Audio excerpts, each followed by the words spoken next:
പ്രമേയത്തിൻ്റെ കാര്യത്തിൽ സുഖം എടുക്കുമ്പോൾ സാറിന് എന്തെങ്കിലും തരത്തിലുള്ള കൺഫ്യൂഷൻ ഉണ്ടായി? കാരണം ഇങ്ങനെ ഒരു ആശയം, അതായത് പ്രത്യേകിച്ച് വൈദ്യശാസ്ത്രം വളരെ വളർന്നു നിൽക്കുന്ന ഒരു കാലം, ഇപ്പോൾ മോഡേൺ മെഡിസിൻ എന്ന് പറയുന്നത് വളരെ വളർന്നു നിൽക്കുന്ന ഒരു കാലം, ക്യാൻസർ അതുപോലുള്ളതിനൊക്കെ വളരെയധികം ട്രീറ്റ്മെൻറ്റ് ഉണ്ടെന്ന് പറയുന്ന ഒരു കാലം, അവിടെ നിന്ന് മനുഷ്യൻ്റെ ഒരു എന്താ പറയുക, വിധി എന്ന് പറയാൻ പറ്റില്ല, ഇവിടത്തേക്ക് പോകുന്നു, യാദൃശ്ചികമായിട്ട് വരുന്ന മറ്റൊരു സംവിധാനം, മറ്റൊരു രീതിയിൽ ചികിത്സിക്കുന്ന ഒരാൾ വന്നെത്തുന്നു. അപ്പോൾ അതിനെ ജനങ്ങൾ ഏത് രീതിയിൽ കാണും, ഏത് കാഴ്ചപ്പാടിൽ കൂടെ കാണും? ഇപ്പോൾ ഹോളിസ്റ്റിക് മെഡിസിൻ, വളരെ വ്യക്തമായിട്ട് പറഞ്ഞാൽ ഹോളിസ്റ്റിക് മെഡിസിൻ എന്നൊക്കെ പറയുന്ന കോൺസെപ്റ്റ് ജനങ്ങൾ എങ്ങനെ സ്വീകരിക്കും എന്നതിനെക്കുറിച്ചൊക്കെ എന്തെങ്കിലും ഒരു ആശയക്കുഴപ്പം തോന്നിയോ? ഇല്ലേ, ശരിക്കും പറഞ്ഞാൽ ഈ സുഹൃതം എന്ന് പറഞ്ഞ ചെയ്ത സിനിമയ്ക്ക് മുമ്പ് ഞങ്ങൾ കുറേ അധികം കഥകൾ ചർച്ച ചെയ്തിട്ടുണ്ട്. അദ്ദേഹം എഴുതി തുടങ്ങി വരെ ചെയ്തിട്ടുണ്ട്. കുറേ കഴിയുമ്പം പുള്ളി എന്നെ പറയാം അത് ശരിയാകുന്നില്ല, അല്ലെങ്കിൽ അത് വേണ്ട എന്ന് പറഞ്ഞാൽ നമുക്ക് പിന്നെ കുറേ നാളത്തേക്ക് വേറെ ഒന്നും കുറേ കഴിയുമ്പം പിന്നെ കാണുമ്പോഴോ അല്ലെങ്കിൽ അദ്ദേഹം വിളിക്കുക, അങ്ങനെ ഇരിക്കുമ്പോഴാണ് ഒരു ദിവസം എന്നെ വിളിച്ചിട്ട് ഫോൺ ചെയ്തിട്ട് എൻ്റെ അടുത്ത് പറഞ്ഞു, ഒന്ന് ഫ്രീ ആണെങ്കിൽ ഒന്ന് കോഴിക്കോട് വരിക എന്ന് പറഞ്ഞു. ഞാൻ ചെല്ലുകയാണ്. എന്നപ്പോൾ പറഞ്ഞാൽ ഒരു ചെറിയ സാധനം ഉണ്ട്, ഒന്ന് കേട്ടു വെക്കെന്ന് പറഞ്ഞാൽ ഒരു 4-5 വരിയിൽ വരെയാണ് പറഞ്ഞു.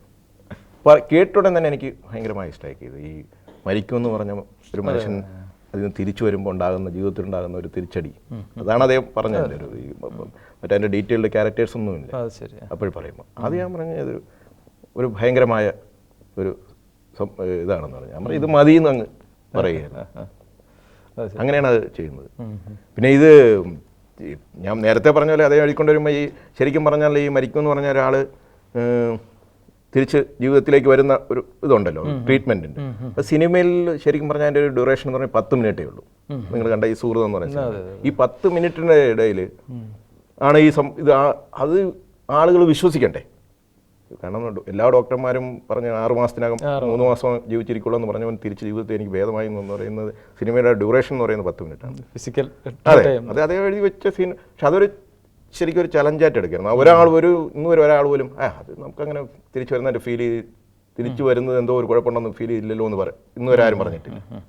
അപ്പം അതൊരു അതൊക്കെ നമ്മളൊരു കലാകാരൻ എന്ന നിലയിൽ അങ്ങനെയാണല്ലോ, നമ്മളൊരു ഫിലിം മേക്കർ എന്ന നിലയിൽ ചെയ്യുന്നത് എല്ലാ നമ്മുടെ സൃഷ്ടികളും ഒരു ചലഞ്ചായിട്ട് എടുക്കുക എന്നുള്ളതാണ്. മരണമെന്ന സംഭവം മുന്നിലെത്തുമ്പോഴേ നമ്മൾ ശരിക്കും സത്യത്തെ തിരിച്ചറിയുന്നുള്ളൂ. എനിക്കിപ്പോൾ അത് ബോധ്യായി. ചെറിയമ്മ പറയുന്നത് പോലെ നാമം ജപിച്ച് കിടന്നോളൂ. എനിക്ക് ഈ മാറാരോഗം വന്നില്ല എന്ന് വയ്ക്കുക.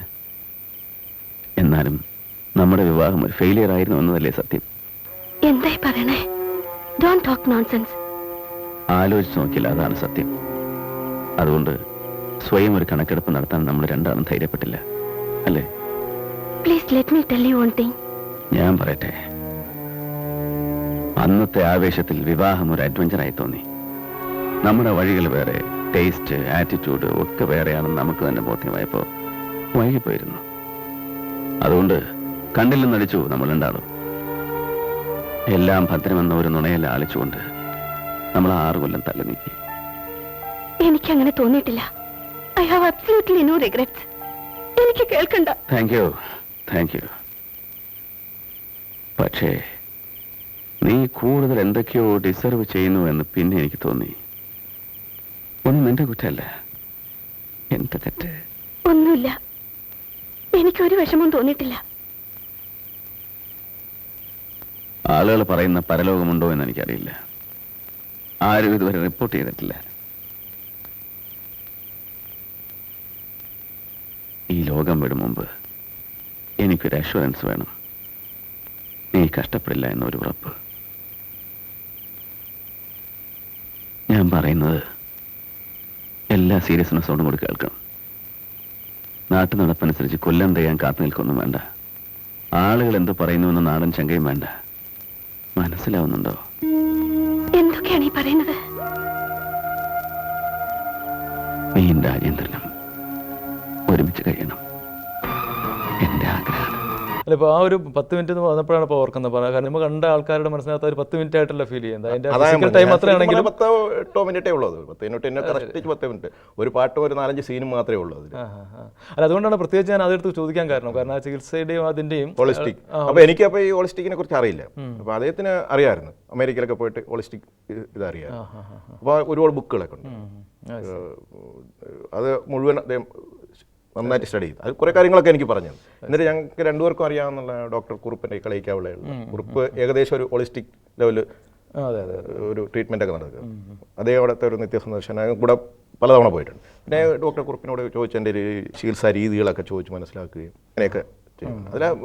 അതിലതാണ് പറയുന്നത്, അമേരിക്കയിൽ ഇത് ആദ്യം വന്നപ്പോൾ ഒരു ഇന്ത്യക്കാരൻ്റെ ഭ്രാന്താണ് എന്നൊക്കെ പറഞ്ഞു എന്നൊക്കെ പറയുന്നില്ല. അവിടെ ഒരു അങ്ങനെ ഒരു ശരിക്കും അവിടെ നടക്കുന്ന ഇതാണ്. പറഞ്ഞു കഴിഞ്ഞാൽ വേണമെങ്കിൽ ഒരു മാസം മുമ്പ് എനിക്കൊരു കത്ത് കിട്ടി. ഒരു ഈ പറയുന്ന ഈ സുഹൃതം ഈ അടുത്ത കാലത്തായിട്ട് ടി വിയിൽ കണ്ടത്. ഇതെവിടെയാണ്, ഇന്ത്യയിൽ എവിടെയെങ്കിലും ഇങ്ങനെ ഒരു ട്രീറ്റ്മെൻറ്റ് ഉണ്ടോ, ഇങ്ങനെ ട്രീറ്റ്മെൻറ്റ് ഇത് ഭേദമാക്കാൻ പറ്റുമോ? അങ്ങനെ എൻ്റെ ഒരു ബന്ധുവിൻ്റെ ഒരു ഇങ്ങനെ ഇതാണ് എന്ന് പറഞ്ഞൊരു കത്ത് കിട്ടിയത്. അതിലും രസകരമായൊരു സംഭവം പറഞ്ഞാൽ ഈ പടം റിലീസ് ചെയ്ത സംഭവത്തെ, രസകരമല്ല ഒരു അനുഭവത്തിൽ നിന്ന് പറയും, രസകരം എന്ന് പറയാൻ പറ്റില്ല, അനുഭവത്തിൽ നിന്ന് ഉണ്ടായ ഒരു അനുഭവം പറയുക. ഈ പടം റിലീസ് ചെയ്ത് കഴിഞ്ഞ് തൃശ്ശൂർ അമല ഹോസ്പിറ്റലിൽ നിന്ന് അവിടുത്തെ ഒരു പേഷ്യൻ്റ് പടം കഴിഞ്ഞ് ഒരു മാസം കഴിഞ്ഞപ്പോൾ എനിക്ക് ഒരു കത്ത് വരികയാണ്. എങ്ങനെയോ അഡ്രസ്സൊക്കെ തേടി പിടിച്ച് അയാൾ അവിടുത്തെ ഒരു ക്യാൻസർ പേഷ്യൻ്റാണ്, ബ്ലഡ് ക്യാൻസർ വന്നിട്ട് ഇരിക്കുകയാണ്. അപ്പോൾ ഈ മരണം ഇനി ഏതാണ്ട് അടുത്ത് നിൽക്കുന്ന ഒരു ഘട്ടത്തിലാണ് ഞാനിപ്പം എന്ന് പറഞ്ഞിട്ടിരിക്കുന്നത്. എൻ്റെ ജീവിതമൊക്കെ ഞാൻ ഇങ്ങനെ മറന്നിരിക്കുകയാണ്. അപ്പോഴാണ് ഈ ആരോ പറഞ്ഞു ഇങ്ങനെ ഒരു സുഹൃതം എന്ന് പറഞ്ഞൊരു സിനിമ റിലീസുണ്ട്. ഞാനവിടെ പോയി തൃശ്ശൂർ പോയി സുഹൃത രാമദാസ് പോയി സുഹൃതം കണ്ടപ്പോൾ ഞാൻ ജീവിതത്തിലേക്ക് എനിക്ക് തിരിച്ചു വരാൻ കഴിയുമെന്നൊരു വിശ്വാസം വരുന്നു എന്ന് ആ ഒരു അറിയിച്ചുകൊണ്ടുള്ള എനിക്ക് ഭയങ്കരമായ സന്തോഷം തോന്നുന്നു. അങ്ങനെയാണെന്ന് പറഞ്ഞിട്ട് അങ്ങനെ ഒരു അനുഭവങ്ങളൊക്കെ ഉണ്ടായിരുന്നു. അങ്ങനെ ചിലർക്കെങ്കിലും അത് ഫീൽ ചെയ്തിട്ടുണ്ടെങ്കിൽ തീർച്ചയായും ജീവിതത്തിൽ പ്രത്യാശ ഉണ്ടാക്കാൻ വലിയൊരു കാരണം നമ്മുടെയൊക്കെ നാട്ടിൽ ക്യാൻസർ രോഗം വന്നു കഴിഞ്ഞാൽ ജീവിതം അവസാനിക്കും, പിന്നെ എത്ര നാളെന്നുള്ളതേ ഉള്ളൂ. ഒരു പ്രത്യാശ ഉണ്ടാക്കും പലരും. ഇപ്പോഴൊക്കെ പലരും ഇങ്ങനെ രോഗം ഭേദമാകുന്നുണ്ടല്ലോ, ഒരുപാട് പേർക്ക് ആകുന്നുണ്ട്.